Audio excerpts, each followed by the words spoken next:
Gwlad beirdd a chantorion, enwogion o fri, a nation of bards and singers, people of great stature and renown, awduron, writers, ysgolheigion, scholars, gwyddonwyr, scientists, meddygon, doctors, pobl ddeallus, people of intellect. Dyma ein gorffennol. This is our past. Gall fod yn ein dyfodol. It can be our future.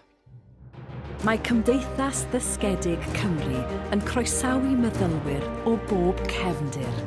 Gyda'n gilydd, rydym yn creu dyfodol gwell i Gymru a thu hwnt.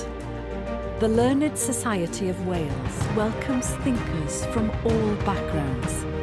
Together, we are building a better future for Wales and beyond.